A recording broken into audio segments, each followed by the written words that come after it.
Tá, só um minutinho. E também, Dr. Karpinski, nós temos uma estimativa de qual vai ser o tempo utilizado por cada... No máximo meia hora, no máximo. Vou tentar fazer antes. Tá. E Dr. Nelson? Também? Tá. Diante disso, em relação ao jantar, Álvaro, o que... Não chegou, mas está previsto para... Agora. Tá. Jurados, é o seguinte, o nosso jantar estava previsto para chegar agora, pelo jeito houve um atraso, né? E aí tem aqui a estimativa que foi dada pelo defensor público e também pelo advogado, que são os profissionais que defendem aqui os acusados, né? Meia hora no máximo para cada, ou seja, 1 hora. Da parte dos senhores e senhoras, prosseguimos ou preferem aguardar o jantar chegar e depois a gente retoma? Prosseguimos? Tá, então tá ótimo. Então, doutor Vitor, seu prazo inicia agora, o senhor tem a palavra, fique à vontade. Obrigado, excelência, senhores jurados, Defensoria Pública retorna. É sempre muito difícil fazer o júri, ainda mais nesse momento da quisitação, que o juiz ele tem que decidir como ele vai redigir essa redação, né? E aí foi dada a palavra para a doutora Tiziana, ela falou, e quando a defesa começa a falar, ela interrompe. Isso é muito chato. E assim, eu só passo a situação com a doutora Tiziana, só com ela. Né? E assim, eu trabalho com todos os promotores do Tribunal do Júri, né? Eu já tenho um histórico que ela já me representou, colocou lá no ofício que eu dei fuga para preso, não deu nada, eu fui promovido, estou aqui, estou no fim de carreira, fui votado como melhor conselheiro da Defensoria Pública, até me ajudou. Como então, assim, doutor? representação do Ministério Como Público é elogio. Tá bom, doutora? E eu não vou deixar a senhora me interromper, tá bom? Certo. Tá bom? Então lá, eu fui promovido esse mês, final da carreira. Tá bom? Certo. Tá bom? Parabéns, obrigado pela ajuda. Você me ajudou a subir na carreira. Você é fantástico. Você me ajudou a subir na carreira. Só suspende ali o E aí, prazo, gente, por favor, para interromper esse ponto, a gente vai... Doutor Vitor, Pois não. só um minuto, eu suspendi até aqui o tempo. Eu me torno aqui repetitivo, mas como eu disse, e falo isso para os jurados, né? Porque falar para a promotora de justiça, para o defensor público, a essa altura a gente não tem resultado algum, né? Já não teve no início. Me cabe aqui presidir a sessão de julgamento, né, e coibir eventuais excessos. Aí o Código de Processo Penal ele me dá aqui algumas ferramentas jurídicas.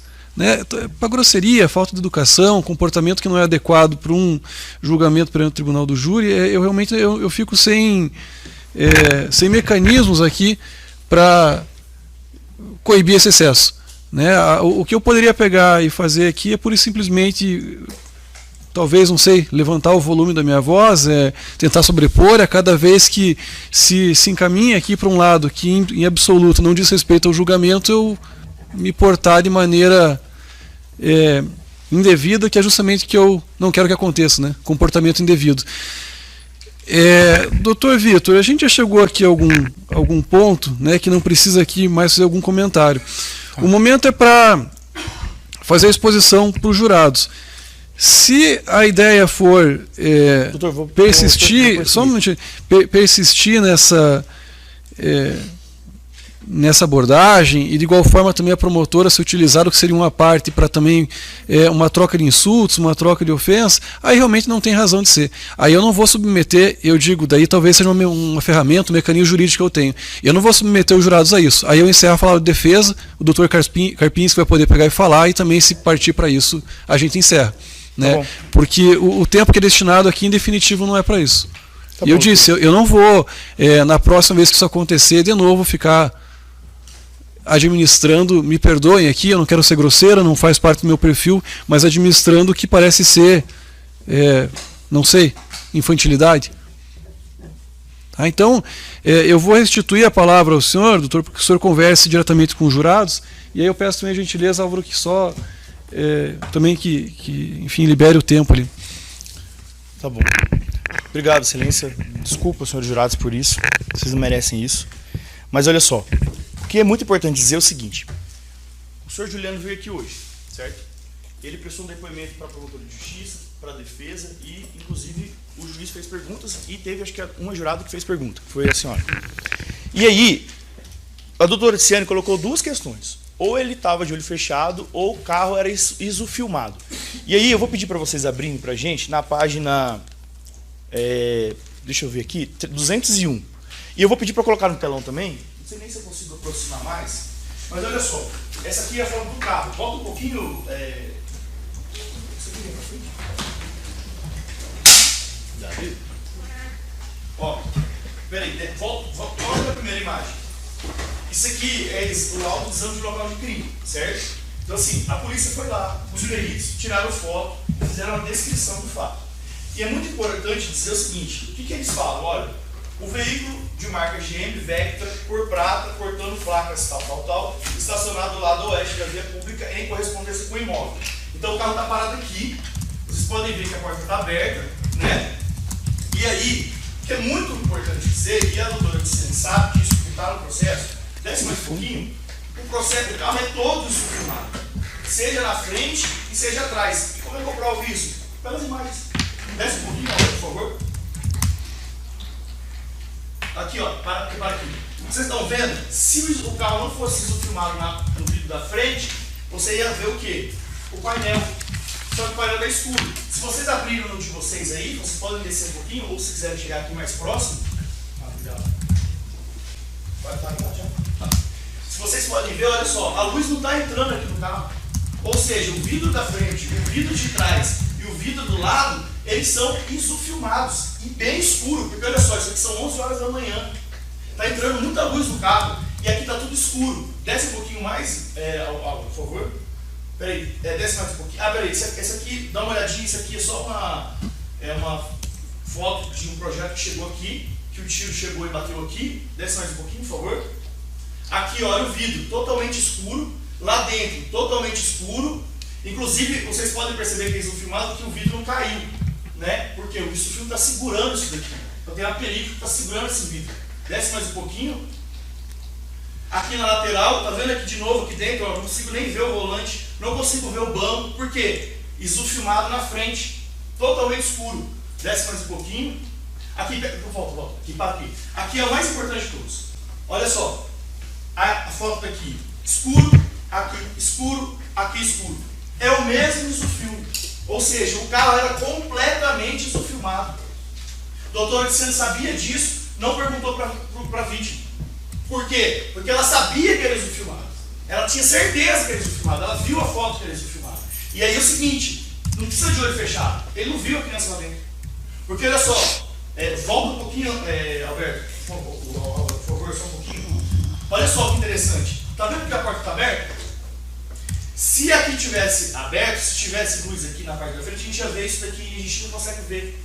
Só que faltou essa informação, tinha que ter visitado aqui e falar assim, peraí, o carro era isofilmado quantos por cento? Provavelmente 100% era isofilmado.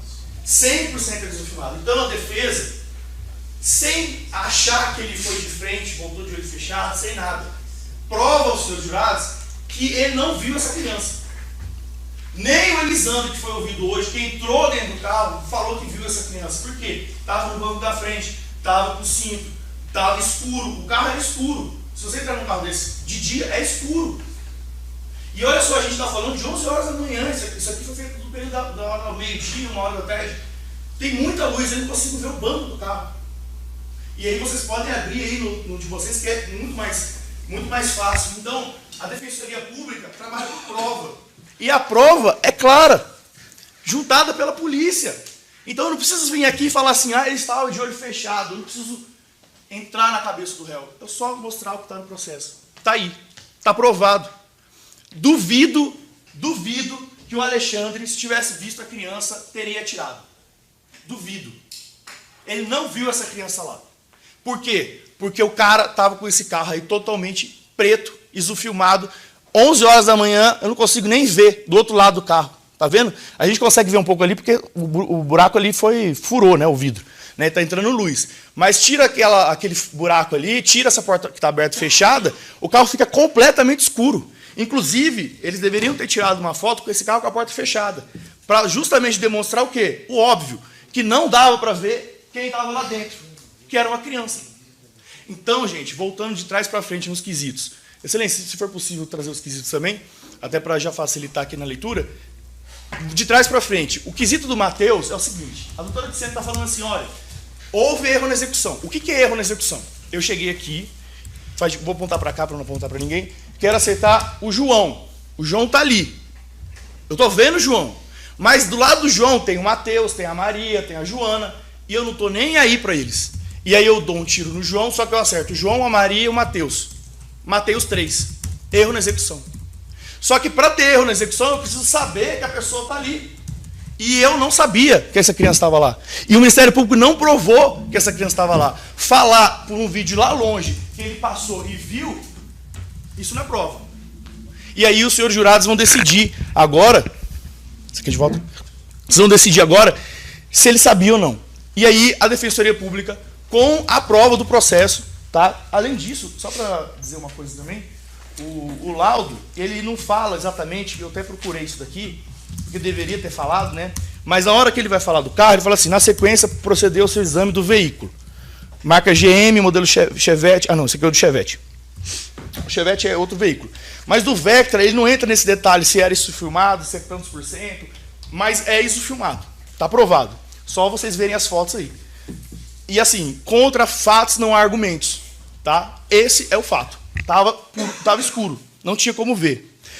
Segundo ponto. A qualificadora. Quando vocês forem votar os quesitos, vai ser perguntado para vocês assim, o crime foi qualificado porque colocou em perigo outras pessoas. Perigo comum.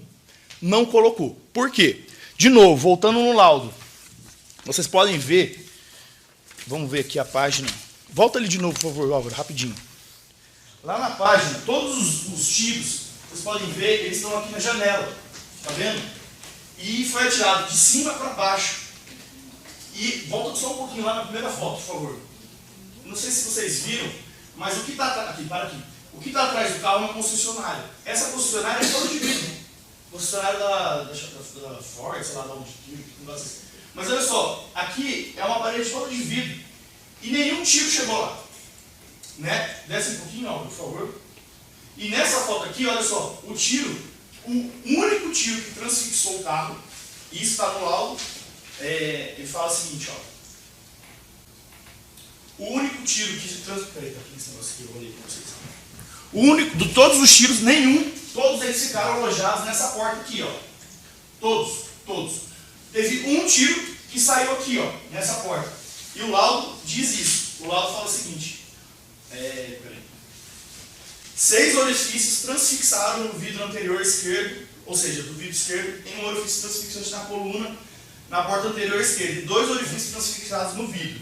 Aí lá no finalzinho ele fala assim, na sequência, um desses projéteis atingiu e transfixou o encosto do banco anterior direito, e atingiu o vidro anterior direito, e 2 atingiram a região inferior da porta anterior direita. Ou seja, todos os tiros pararam dentro do carro, sendo que apenas um a transfixou.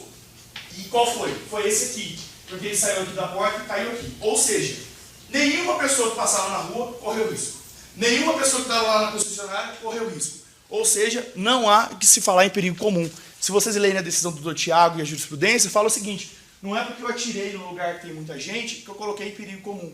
Eu tenho que colocar em risco a vida das outras pessoas. E isso não aconteceu. Por quê? Porque o alvo era quem? A vítima. O alvo era o José Juliano, né?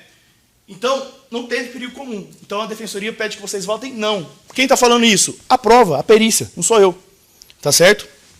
Inclusive, a acusação nem se esforçou muito nessa questão da qualificadora. Por quê? Porque ela sabe que não gerou perigo comum. Né? Agora, faz de conta que esse tiro tivesse atingido a concessionária. Aí eu nem ia estar defendendo isso aqui. Faz de conta que esse tiro pegou na árvore. Faz de conta que esse tiro acertou uma outra pessoa. Aí é outros 500. Mas não é o que aconteceu nesse caso concreto. Por último, gente, foi dito assim, olha, não pode quisitar a colaboração premiada porque não se respeitou as formalidades. Só que, gente, as formalidades foram desrespeitadas lá na delegacia de polícia. Quando o Alexandre foi levado e foi preso, ninguém respeitou o direito de silêncio dele, ninguém respeitou o direito de ele tinha um advogado, ninguém respeitou a possibilidade de ele fazer uma delação premiada lá na delegacia. Né? Aí é muito bonito. Ah, não, lá na delegacia, exploda-se o direito dele. Aí aqui, não, mas tem formalidade, ele tem que falar com o Ministério Público, tem que falar com o delegado. É um absurdo escutar isso. Porque assim, por que não respeitou lá? Porque lá na delegacia, vamos fazer uma delação premiada. Peraí, vou chamar o promotor, vou chamar o advogado, vou delatar aqui, vou homologar esse acordo, vou chamar os coautores que foram delatados para se defender. Só que assim, lá atrás a formalidade não foi respeitada, mas agora a fala é, olha, não dá para catar porque está sem formalidade. Não dá. Por quê? No fundo, não se quer fazer justiça ao pobre. Só quer fazer delação premiada para quem tem dinheiro, quem tem advogado, quem tem recurso, quem chega lá no Ministério Público, na delegacia, com poder, que não é o caso da maioria dos brasileiros. Mas os senhores jurados são os juízes da causa. E lá na lei fala assim, se for feito pedido pelas partes, se vocês entenderem que ele colaborou, porque ele voluntariamente confessou, entregou os outros e falou hierarquia de divisão de tarefas, vai reduzir a pena. É isso que a defesa quer. Ah, mas a formalidade. Tá, mas a formalidade morreu lá atrás. A formalidade foi desrespeitada lá atrás. Por último, e aí, Álvaro, põe a gente no depoimento do policial, 27.16, por favor.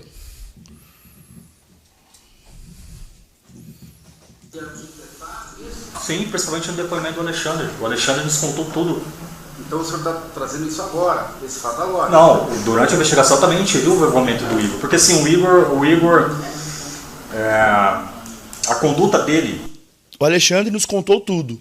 32.14, por favor. O Elisandro. E como o Igor e o Alexandre não tinham se evadido do local, as residências no qual haviam mandado também não foram cumpridas. Como é que o senhor pode afirmar que essa arma pertencia ao Igor? Porque o Alexandre nos falou isso. Somente pelo depoimento do Alexandre. Depoimento do Alexandre e aí, pronto. Pelo depoimento do Alexandre, o Alexandre nos contou tudo, o Alexandre informou e deu as informações que faltavam do processo, o Alexandre informou quem era o Igor, o Alexandre informou quem era o suposto mandante, e assim, o Alexandre não fala que é o Elisandro. A doutora Tiziane falou aqui, mas ele não fala que ele fala que foi o Igor. E qual é a justificativa do privilégio? É muito simples.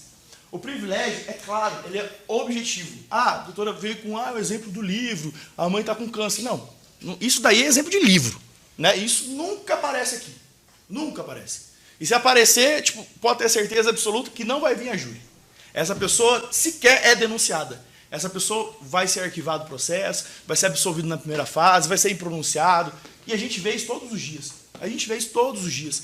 A mãe que esfaqueou a criança porque é bipolar, não tomava remédio, não ia no CAPS. Aí ela, pai, toma remédio. Beleza, é uma situação que foi controlada. A gente não precisa punir essa pessoa. Mas aqui a gente está falando o seguinte, o Igor ele foi induzido ao erro. E isso não sou eu que estou dizendo. Né? 25.18. Olha as palavras do Alberto. E a aquisitação vai ser feita em cima dessas palavras. Né? As pessoas no hospital fazendo a segurança da vítima. Tá? E essas pessoas também eram do mesmo meio criminoso dele. Aí pelo que foi constatado, a motivação... Motivação, ó. Pode ir. Foi em razão da dívida. Foi uma dívida financeira, agora o valor, mas realmente foi, porque ele estava sendo ameaçado pela vítima. Inclusive esse áudio que o Alexandre apresentou pra gente, que ele tem gravado, falando que supostamente foi a ameaça que o Igor recebeu, o áudio não é um áudio direcionado para o Igor, é o áudio direcionado para o Elisandro. O Igor, com a posse desse áudio, ele fez entender que ele estava sendo ameaçado, porque a mulher dele tinha sido, alguém tinha mexido com a mulher dele, alguma coisa nesse sentido. Então ele colocou a mulher dele também no fato, mas a gente sabe que não foi isso. E aí é o seguinte, ele mostra um áudio falando assim, ó, eu estou sendo ameaçado, minha mulher está sendo ameaçada. Você pode me ajudar? Não vou falar que você pegaria e mataria alguém. Isso aí não é nada justifica matar alguém, nada, né? Mas assim, dentro do que está na lei, porque o Ministério Público, se tivesse falado lá, não, matou por dinheiro, ia colocar qualificador, olha, ele matou por dinheiro, é motivo torpe, né? Mas aí o Ministério Público não falou isso. Falou aqui na fala, mas não colocou na denúncia. Ele matou porque ele foi induzido ao erro. Olha, estou vendo esse áudio aqui, eu estou sendo ameaçado, minha mulher está sendo ameaçada. Então, a lei fala, aquele que realiza o crime mediante relevante valor moral, que ajudar um amigo, né? Não vou falar que isso é certo, mas foi essa motivação, reduz a pena. Não é nada demais, não é nada absurdo, não é uma redução de pena baixa, vai ter uma redução quase irrisória, né? Mas essa é a motivação. Essa é a prova do processo. Quem está dizendo isso é o investigador de polícia. Ele falou, não, olha só, ele não recebeu dinheiro. Ele foi induzido ao erro e, detalhe, esse áudio aí que o investigador de polícia fala, ele não foi juntado no processo, que é outro absurdo. Então, beleza, tem um áudio? Peraí, vamos juntar aqui no processo. E aí, uma coisa que eu digo também, por que eu acredito mesmo que ele colaborou? Porque no dia que ele é escutado, acaba a investigação. Encerra o inquérito, faz o relatório e manda para a denúncia. Entendeu? Então, a colaboração dele foi importante. Então, para finalizar, a Defensoria Pública agradece, em primeiro lugar, a atenção de Vossas Excelências. Mostra aí esse dia, Olhe doutor. as fotos. O senhor vai doutora, mostrar? Por favor, agora não, estou terminando. Por É uma favor. parte por favor, que é não, por favor, pertinente. Não, por favor, por favor. Não, Ah, já deu. tem que Não, já mandar deu, por silêncio, favor, né? por favor. É por porque favor, se a doutor parte Thiago, tem a ver. Não tem condição. Eu não estou sendo não tem grosseiro, eu condição, só quero doutora, saber a não tem prova. condição. Não tem condição. Tá certo. Não tem condição. Agora eu vou concluir o pensamento, por favor. Respeite. Você gosta de interromper ainda bem na hora que vai concluir o pensamento? Posso? Tá. Então a Defensoria... Ah, os quesitos, doutor. Eu não passei por algo aqui, Vitor, mas assim, os dois quesitos que são fora aquele já tinham sido feitos, o primeiro deles em relação ao relevante valor moral, né? O acusado agiu por relevante valor moral. Deixa eu ligar aqui. O acusado agiu por relevante valor moral porque o Correio Igor Cristiano da Silva lhe disse que era ameaçado pela vítima. E o outro quesito, o acusado realizou colaboração premiada a partir da qual identificou o mandante e o outro partícipe, bem como a divisão de tarefas dos envolvidos. Isso. Tá bom. Pode imprimir só para... Posso? Eu vou mandar para o Álvaro aqui, ele já imprime. Tá, então, basicamente, eu fiz de trás para frente, tá? Então, eu acho que a questão dos quesitos também era bom que invertesse, né? Apesar de você ter colocado... Eu falei primeiro, vai que o jurado confunde, né? Não sei, não é ideia, né? Mas assim, basicamente assim, falei de frente para trás, tá? Mas em relação ao Mateus, que é a criança, a Defensoria Pública pede que vocês lá no terceiro quesito absolvem o acusado? Sim, absolve o acusado. Né? O Ministério Público não trouxe nenhuma prova de que o Igor contou, ou que o Elisandro contou, ou o mandante que seja contou para o Alexandre que tinha uma criança lá. O carro era completamente isofilmado, tá aí, tá? As fotos estão aí. Né? Doutora Tiziane sabe disso. Então, absolve o acusado? Sim, porque ele não sabia que a criança estava lá. E se soubesse, não teria tirado. Esse é o primeiro ponto da defesa. Nos outros quesitos, aí os outros quesitos vão repetir, mas as teses são as mesmas, né? Então, na hora que foi perguntado para vocês se esse motivo foi, ele fez isso para ajudar o Igor, para ajudar um amigo, foi um relevante valor moral? Sim, vai ter uma redução bem pouquinha, mas vai ter uma redução, porque no fundo, isso é a verdade do processo, né? Isso é o que o Alberto está falando. Olha, ele foi enganado. Ele não recebeu dinheiro. Se tivesse recebido dinheiro, o Ministério Público tinha que ter provado e ia ser qualificado. Não é isso que aconteceu. Depois da colaboração premiada, ele colaborou. Apesar de não ter sido feita a formalidade, apesar de não ter tido defesa, apesar de ter desrespeitado o direito ao silêncio, ele colaborou voluntariamente e ele está aqui hoje. Ele responde os processos de liberdade, ele assina a medida cautelar, ele vem todo mês aqui no fórum, ele atualiza o endereço. Coloca no 479 dele, por favor. A gente juntou aqui, vocês tem o trabalho dele, foto com a família, a gente vai colocar aqui rapidinho. E por último, a qualificadora do perigo comum. Não houve perigo comum. Isso aí também, pela prova do laudo, é simples. De todos os projetos que foram tirados do carro, todos ficaram dentro do carro. Só um saiu e que foi parar na calçada. Ninguém correu risco. Por isso a Defensoria pede que vocês votem não na qualificadora. Vai cair essa qualificadora, ele vai ser responsabilizado por homicídio, tentativa de homicídio qualificado, mas sem essa qualificadora, porque essa qualificadora não condiz com a verdade. Né? E eu também não escutei do Ministério Público aqui nenhuma fala de que o tiro atingiu outra pessoa ou colocou em risco a vida de outra pessoa. Não aconteceu isso. A própria prova pericial mostra isso. Está no laudo, só vocês lerem. Achou aí?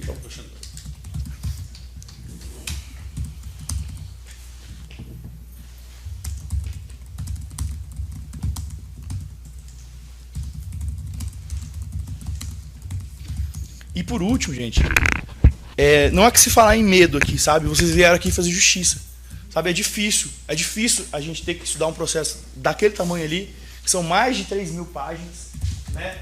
É difícil a gente vir aqui fazer a fala, a gente tem que escutar tudo, a gente tem que rebater tudo, a gente tem que pensar tudo. São muitas provas, né? Por exemplo, esse laudo aqui eu estava vendo preto e branco, né? Aí eu fui ali no Álvaro, abri a imagem colorida e falei, peraí, olha aqui isso filme, tá óbvio que tem isso filme.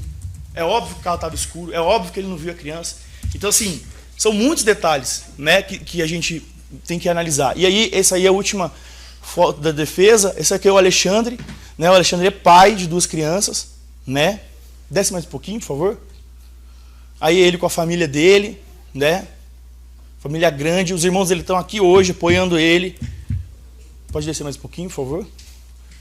comprovante de residência, está cumprindo, está em liberdade, está respondendo certinho, pode descer. Só existe esse processo contra ele, e isso tem que ser louvado sim, porque eu só pego pessoa aqui para defender com um monte de condenação, né? Quando a gente pega um primário, a gente tem que falar bem sim desse primário.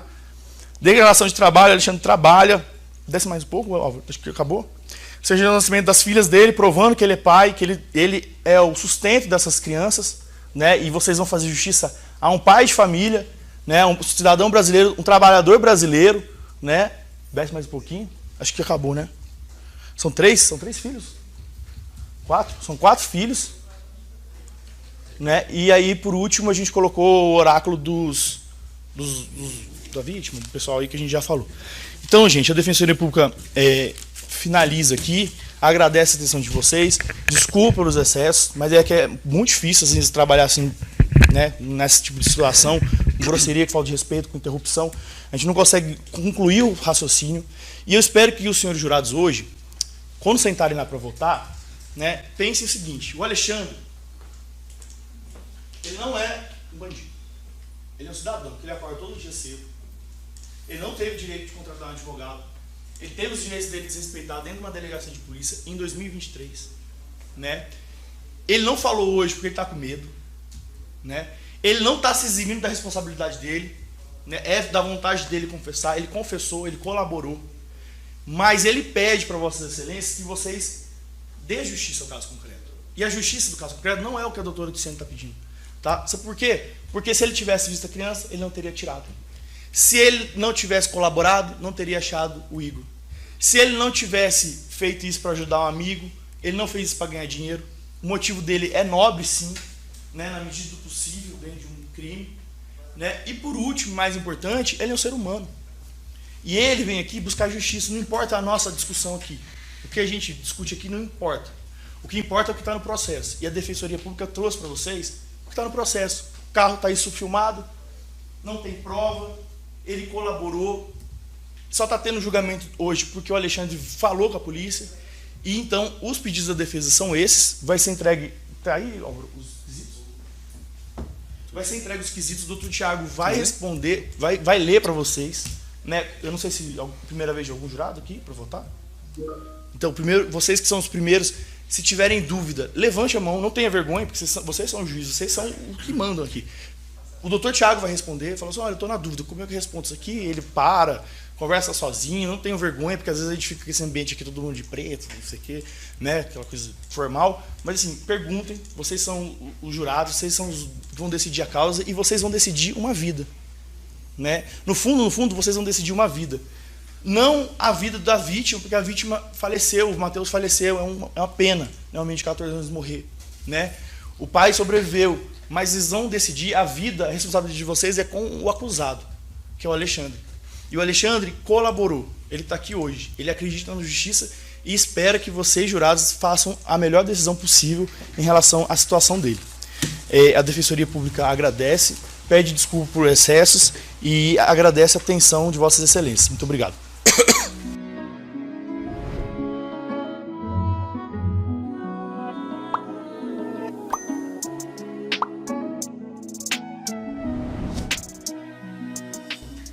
Senhores jurados, nós encerramos, a defesa fala por último.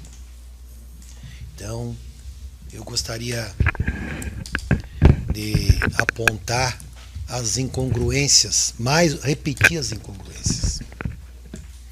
O que é relevante para esse caso, para chegar a um veredito, um juízo de valor? O que é importante? Nós temos que entender a dinâmica de como aconteceu esses fatos, o motivo e a responsabilidade de cada um nesse evento.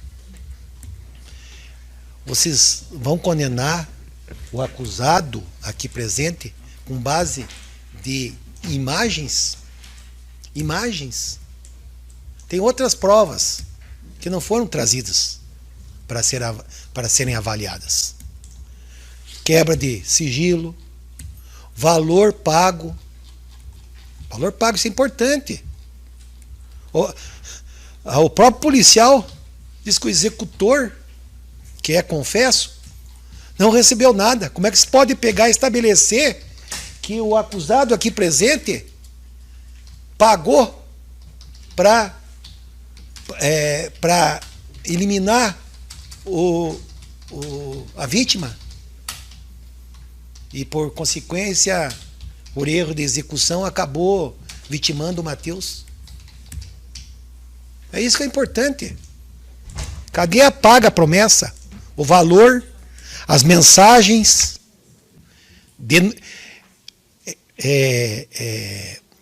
denúncias, denúncia anônima. Eu já falei, é preceito constitucional, é a base das leis. Todos têm o direito de se manifestar, mas é vedado o anonimato.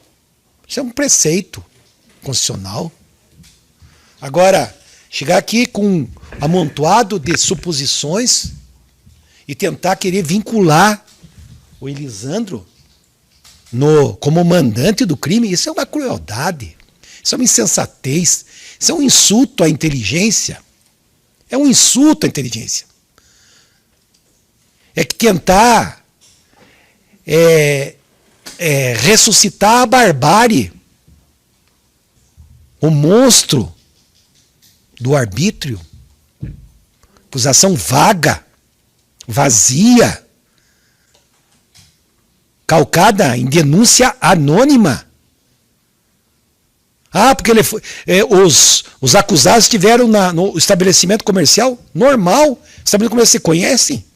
Nós trouxemos até à luz aqui a questão que o Igor, já falecido, que não está aqui para se defender, abatido pela polícia por ser criminoso, perigoso. Ele era inquilino do acusado.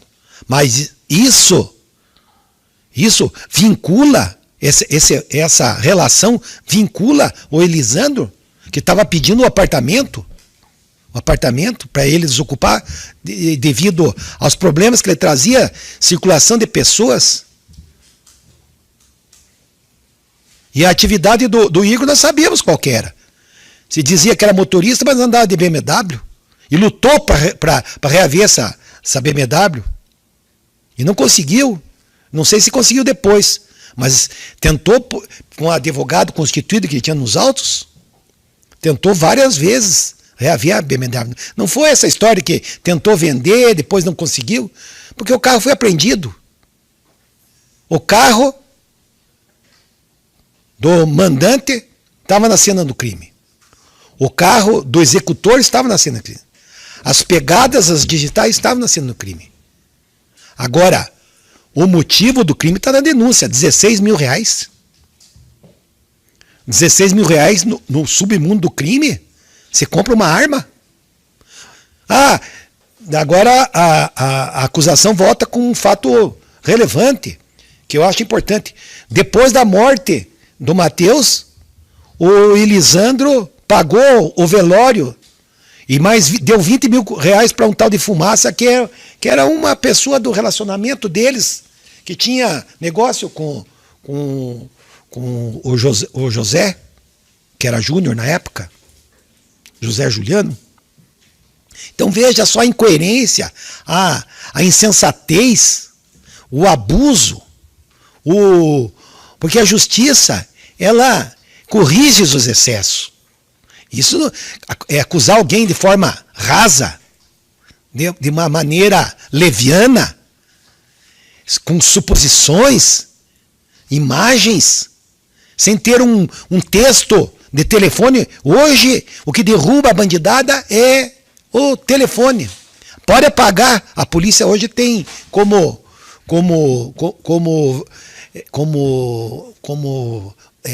ressuscitar os textos, quebra de sigilo. Uma coisa importante, por que o Elisandro não fugiu? Não fugiu. Ele pode ter um comportamento que nós repudiamos e achamos dele ter sido frio na hora de ver aquela cena lá, ele pegou e saiu batido. Eu acho que pode ser uma covardia. É uma covardia. As pessoas, quando estão sob o domínio de violenta emoção, num estado agudo de excitação psicológica, um usuário, como declarou aqui, de remédio que causa perturbação e até um desequilíbrio de razão, Rivotril, que é um remédio prescrito que causa dependência e altera o ânimo da pessoa. Mas isso não quer dizer que ele seja o mandante do crime. O policial que covardemente ou por falta de desrespeito até com a acusação, não veio aqui para confirmar todas as barbaridades que ele fez. As imagens foram produzidas pelo próprio acusado. O fato de camisa vermelha, vários carros, a cronologia, o espaço temporal, a própria vítima sobrevivente nunca declarou e acusou Elisandro da autoria do crime. Então nós vamos nessa conversa fiada e vamos fazer justiça? Ou nós vamos fazer injustiça? Nós temos a certeza de que ele é o mandante do crime, porque a acusação fala em 16 mil, agora foi 100, mas ele pagou 20. Depois da morte. Se ele não quisesse pagar a dívida e que o motivo do crime fora a questão de deixar de pagar a dívida, que é um terceiro, nem era para a vítima, ele ia pagar 20, ia depositar 20 mil na conta, no outro dia, na conta de uma pessoa que tinha vínculo com ele, porque eles tinham negócio. Sempre pagou corretamente, e a própria vítima sobrevivente veio aqui e falou que ele pagava, e ele foi pagar. Hoje a incoerência e o insulto à inteligência, alguém planejar um crime, premeditar, bolar e levar a pessoa para um local público cheio de testemunhas, cheio de câmerazinhas, cheio de evidências para se autoincriminar. Ele dizia, mas ele passou antes, claro, passou lá, conhecia os funcionários do Elisandro, o Igor, conhecia, ninguém nega isso. Mas na delegacia eu falei que eu não conhecia. Claro que não conhecia, porque a acusação, quando ele foi preso, a acusação dizia que era o Igor, agora ele ia chegar na delegacia, não é o Igor, uma pessoa periculosa igual o Igor que enfrentava a polícia, desafiava as autoridades, queimou a prefeitura, quando foi morto, os comparsas queimaram a prefeitura de Campo Magro. Tenha lá, poderia pedir para... vou mostrar para vocês quem é o senhor Igor. Você acha que o Igor teria medo de ser ameaçado? Um indivíduo com a periculosidade, com pedigree criminoso igual o Igor? Vejam, havia o motivo do crime não veio à tona. Não veio à tona. E não é o dinheiro, 16 mil, porque eu tenho que defender o acusado do 16 mil. Agora do 100, mesmo que sem a 100, ele depositou 20 na semana após o crime, depositou 20 a pedido do pessoal que, segundo informações que circulou aqui, que a própria acusação, o próprio policial diz que no dia que ele estava no hospital, convalescendo das feridas, tinha um grupo de gente dando segurança para ele para não acontecer nada. E tinha muita gente interessada em pôr fim na vida dele. Podia ser até amigos dele. Não sei. Eu não tenho dizer quem foi. Quem que atirou nele depois, um ano depois, ele foi emboscado, lá morreu uma pessoa, ele mesmo declarou aqui. Agora vamos dizer, tem alguém que não gosta dele, mas não é o acusado aqui. Que pegou carona, foi até casa, fez vários negócios, ele mesmo falou, fizeram vários negócios, devia um carro, devia não sei o quê, mas pagava. Agora, criar essa situação de que o dinheiro, por motivo torpe, para não pagar uma dívida, ele pagou sempre a dívida, pagou, tem patrimônio, não precisava contratar o Igor, que é uma pessoa extremamente perigosa, não precisava nem ser contratado. O cara é perigoso, muito perigoso. Tanto é que morreu.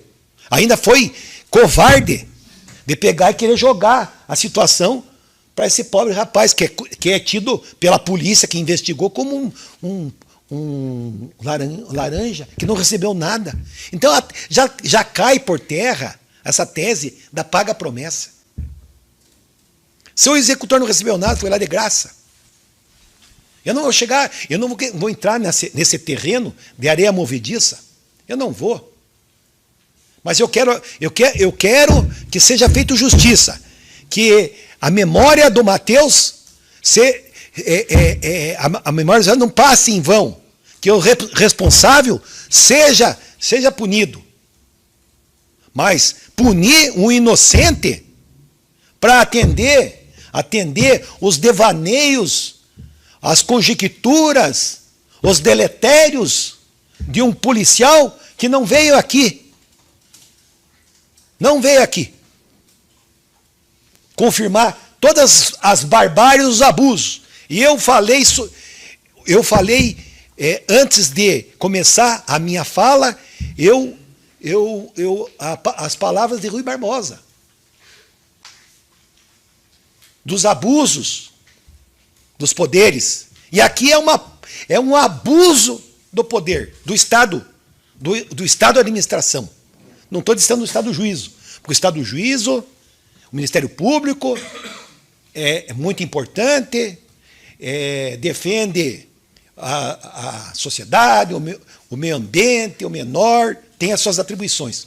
Mas, nesse caso, a doutora aqui foi induzida por uma palavra vaga de um policial irresponsável, que se apegou em conversa afiada, vou dizer com uma linguagem vulgar, conversa afiada, porque denúncia anônima não serve de prova em lugar algum. País civilizado não serve. A prova tem que ser clara igual à luz do dia. É como a álgebra. A justiça sobrevive da prova. Ninguém pode ser condenado na dúvida. Repetindo. Alguém pode ser por presunção de um policial que quis dar uma robustez na sua investigação. Uma robustez. Porque eu afirmo a vossas excelências, se a vítima sobrevivente, não, em momento algum, em todos os depoimentos dele, nunca pegou e delatou ou acusou o réu aqui, o senhor Elisandro, como autor do crime. Nunca. Porque ele não sabe o que aconteceu. E ele não acredita que o Elisandro aqui teria macumunado com os outros acusados o fim, o extermínio dele, que por infelicidade ainda ceifou a vida de um jovem, que hoje vamos fazer justiça. Alguém vai ter que ser responsabilizado pela morte e pelas lesões que a vítima sofreu, e o Mateuzinho. Mas não podemos, para chegar a um veredito final, trazer ao processo um inocente. Tem dois inocentes nessa história. O José Juliano, o Mateus e o Elisandro. Esses são inocentes. Investigação falha, investigação subalterna, mergulhada na dúvida, que se escora em areia movediça, não se sustenta. É ridícula. Insulta a inteligência, o bom senso. É um exagero, um abuso. 16 mil reais. E vou relembrar vossas excelências. Quem acusa não sustenta o que fala. Hipótese, o carro estava lá, terceiro, camisa vermelha, o carro 1, 2, 3. O que isso aí pode pegar e clarear, trazer à luz a motivação do crime? E o dinheiro, as conversas, as tratativas, os valores, aonde estão?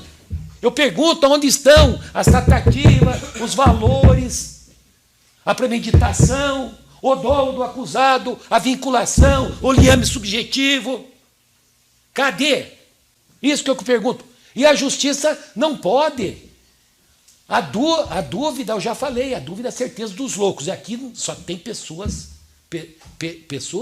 que pelas condições e pelas qualidades intelectuais, pelos atributos, estão aqui para colaborar com a justiça. Mas não esqueçam de uma coisa. Se vocês têm dúvida ou não têm certeza, A absolvição é medida que se impõe. Porque ninguém pode ser condenado na dúvida. E aqui não, e eu não falo nem em dúvida, eu falo na certeza. A única certeza é que não existe uma prova segura, clara, valores, a acusação da própria vítima sobrevivente, apontando ele como mandante. Não existe nenhum momento no processo. Os valores. E tá, o policial ainda, as incongruências, vocês repetiram várias vezes o depoimento, cara. Porque o laranja é que não recebeu ameaça. O Igor recebeu ameaça. Segundo o policial, não sou eu. E eu acredito que foi isso mesmo. Porque o Igor não era flor que se cheira. Não é. Não é porque morreu. Dá para colocar a imagem, só tem a imagem lá da petição, você pediu lá, doutora Valéria? Coloca lá para vocês verem quem que é o senhor Igor. Veja lá quem era o seu Igor. Você acha que o seu Igor precisava ser contratado para mandar matar alguém? Ou matar alguém? E covardemente pegou aqui e jogou ele na rinha dos lobos. Ó, vejam lá, ó. Quando o seu Igor foi assassinado, veja o que fizeram lá nas paredes lá. Rony. Dá para deixar maior lá a imagem. Ó. Deixa eu... Coloca no início lá. Ó. Pichação. Incêndio criminoso destrói o pátio da prefeitura de Campo Magro. Bandidos deixam recado em pichação. 2 bandidos fortemente armados invadiram o pátio da prefeitura de Campo Magro, amarraram o vigilante que estava tomando o local e atearam fogo nos veículos que estavam estacionados no pátio. Olha quem era o seu Igor. Vamos um pouquinho lá. Ele não está aqui para se defender. Mas isso aí, ó, Rony, executa mais o que, stands, o que, não sei o que lá. Ó, a Rony executa o Estado, finge que não vê, mas paga a conta. Diz a pichação. Assim não vê. Ó. De acordo com a prefeita de Campo Magro, Cláudio Casagrande, o prejuízo foi mais de 7 milhões de reais. 7 milhões de reais. A mortezinha do seu Igor. Antes de fugir do local, os bandidos deixaram recados aos parentes em frente à prefeitura com pichação. Ó, com indicação de recado, tentado uma relação pela morte de Igor Cristiano da Silva. Esse que é o responsável por toda essa tragédia. Que não tinha freio inibitório, que não respeitava a lei, que não respeita a vida. Diferentemente desse cidadão que nunca fugiu e teve algumas contradições no seu depoimento, mas não é o mandante do crime. A própria denúncia, 16 mil reais é motivo, ou 100 mil reais que ele pagou 20 depois e ia pagando, é motivo torpe, motivo fútil. Paga a promessa que o próprio executor disse que não recebeu nada. Se a vítima sobrevivente não aponta ele como autor do crime, agora a polícia aponta. Você veja o abuso, a violência, a incongruência, a mentira. E eu tenho responsabilidade como defensor. Tenho responsabilidade. Eu fiz um juramento de defender a ordem jurídica, como a doutora fez, como todos nós somos. Nós somos indispensáveis à defesa. Agora não podemos nos curvar ou nos ajoelhar diante de um abuso da lógica, da inteligência. Alguém ser condenado com base em suposições, porque as imagens dizem que ele estava lá e tal. Ele foi no banco, entrou, sacou dinheiro, que era da conta da mulher dele, convidou. Essa questão é maior, mas a doutora não fala isso aí. Mas tudo bem, ela talvez tenha esquecido. Mas uma questão de lealdade, alguém que quer matar ele, convida ele para entrar no banco? Se tem esse planejamento todo, convida. Ele falou que convidou. Ele conversa, tem as imagens que eles conversam antes de entrar no banco. Convida alguém. Talvez se ele tivesse ido no banco não tinha acontecido. Os caras tinham passado, porque eles já estavam na casa querendo alguma coisa com ele. Porque já estavam lá rodando. E achavam, e não sou eu que falo. A própria polícia dizia que o Chevette branco estava rodando lá e tinha medo que fosse assalto. Isso é evidente, excelência. É evidente. Agora, querer colocar que há uma coisa torpe, que foi motivo fútil, que o motivo foi financeiro, é uma inverdade, é uma ofensa, é uma mentira, é uma espancar a inteligência. Por isso, eu vou concluir, que não quero mais cansar, já está adiantada a hora, já estou com dor nos meus membros, na deambulação, que é um problema, vai ficando velho, vai ficando cheio de problema, estou com um problema degenerativo do tempo que fui atleta. Então, a aquisitação é simples, vocês são inteligentes. É só dizer, o José Juliano sofreu as lesões? Sim, ninguém nega. Está aí os laudos, todo mundo. O segundo quesito, o Elisandro Zampieri dos Santos foi o mandante do fato. Aí que é o problema. Não tem uma prova direta. Mensagens, dinheiro, arma, testemunha, só a versão do policial, que não veio aqui. E falam, se você for ver o depoimento dele, você fica com nojo. Porque ele fala, ele trata até o autor do disparo, que foi revelado por perícia, por imagem, como o laranja. Veja a responsabilidade do cidadão desse para servir de base para uma persecução criminal, uma denúncia e trazer um fato desse, capenga, sem base, sem um liame, para julgamento e sustentar uma condenação. Isso é uma barbaridade. Não tem mais espaço no Estado de direito democrático. A justiça, a figura de Temes, ela deve não estar cega, ela está desmaiada. Está desmaiada, desmaiou. Porque o símbolo da justiça é Temes, cega. A justiça é cega. A balança, que é o equilíbrio, a espada, que é a égide da espada, a força. Mas o equilíbrio. Isso é equilíbrio? Isso não é equilíbrio, isso não é justiça. Isso é barbárie. É voltar ao tempo das masmorras, da Idade Média, que eu falei aqui muito bem. Ou colocavam o cidadão dentro de um tacho fervendo, se não queimasse a perna dele, ele era inocente. É isso que se busca nesse caso. Jogar para os leões das masmorras, das penitenciárias, uma pessoa que teve antecedentes criminais, mas os antecedentes criminais são de crimes de pequena potencialidade ofensiva, que inclusive entregar o veículo para a pessoa não habilitada cabe até transação penal. E já aconteceu há muito tempo atrás, ele está reabilitado. Mas claro que traz isso aí para tentar destruir, ele e achar um culpado. Os culpados estão identificados. Os culpados. Mas nós precisamos separar o joio do trigo. Isso é a responsabilidade, Vossa Excelência. Porque se condenarem o acusado a 40 anos de cadeia, vocês estão sepultando, vocês estão dando um veredito de morte. Porque ele vai ter que cumprir 60% de pena. De 40 anos, vai ter que ficar de 40 anos, morrer na cadeia. Eu não quero aqui sensibilizar a Vossa Excelência, mas vamos ser responsáveis. Porque todos nós vamos ser julgados no dia. Por isso nós temos que responder. Não é para agradar o Ministério Público nem a defesa.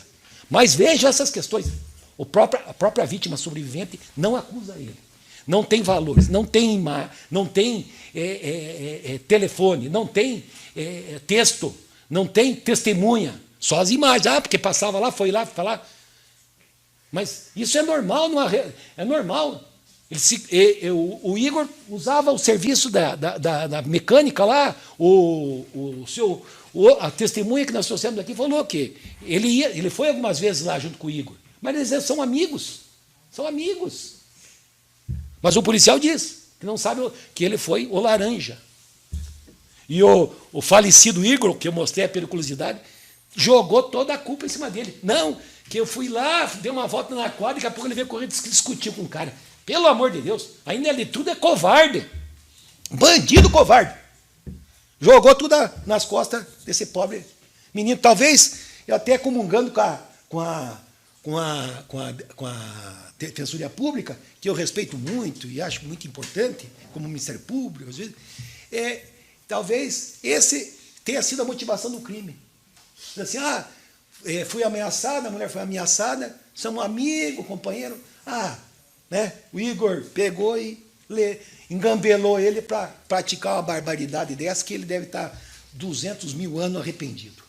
Tenho certeza que está arrependido.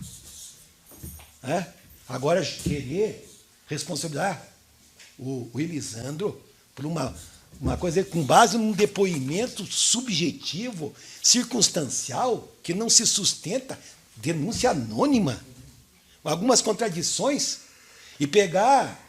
Eu queria que o Igor estivesse vivo, para ele responder. Mas ele morreu para responder. Mas daí, como eu falei, não fico feliz com a morte dele. Eu queria que ele respondesse, desse uma satisfação aqui. E cumprisse uma pena. Mas não. Ele recebeu a pena máxima. O Estado deu um jeito de chegar lá e encher ele de tiro, e os amiguinhos dele foram lá queimar a prefeitura toda. Pra você ver. E vão dizer que o Elisandro tem envolvimento com esse crime, uma pessoa dessa periculosidade, que estava nascendo do crime, que deu fuga, que pegou o carro, que tinha uma BMW, dizia que era motorista e andava de BMW. Eu faz 40 anos que atuo, fui procurador, agora já sou aposentado, e eu não tenho BMW. Meu carro é um carro normal, mas não tenho BMW. Não tenho nem condição de comprar. Então é isso. Não deixe insultar a inteligência racional. Julgue com o coração, julgue com a realidade. Tenha independência. Não é a defesa, a acusação. Essa prova é subalterna, sem fundamento, circunstancial, calcada em hipóteses, conjecturas, que não prova que se. Eu esperava que viesse uma prova real. Mensagens, valores, arma, testemunhas, não a palavra de quem investigou, que serve de base. Imagina, quem investiga serve de base para construir uma acusação. O Estado, ele cria essa ficção para depois servir de base para a Procuradoria formular uma denúncia que fala em 16 mil reais. 16 mil é valor muito irrisório pela condição financeira do Elisandro, para mandar matar uma pessoa e um inocente. Não tinha nem domínio. Então, senhores, tem os quesitos para encerrar, e não quero cansar da hora do nosso jantar. O réu Elisandro dos Santos foi mandando crime? Não! Nem do José Juliano e nem do Mateus. Não tinha nem o domínio do fato, mas isso não quero entrar nesse mérito. Certo? E tem o quarto quesito, que é o interessante, que é absolve os réus. Absolvo. Ou condene. Mas pela lógica, pela dinâmica, pela situação, pela prova produzida aqui, no momento palpitante, no debate, absolve o réu. Vocês estão fazendo justiça. Não, e vão voltar para casa cumpridores do dever, sem trazer aquela mácula. Mas será que o advogado que está sendo pago lá, o advogado, porque infelizmente a imagem dos advogados é horrível. É horrível. Alguns advogados. Mas a grande maioria não. Tem compromisso com a justiça, tem compromisso com a paz social, com o bem comum, com a vida das pessoas, com a defesa da cidadania, com sustentar o Estado democrático, a democracia, os direitos fundamentais das pessoas. É isso que eu peço para vocês. Mas, pedindo a absolvição do réu e a aquisitação, o doutor Tiago vai explicar quais são as consequências do sim ou não. Absolve o réu? Sim. É o mandante? Não. Muito obrigado Que Deus acompanhe todos nós.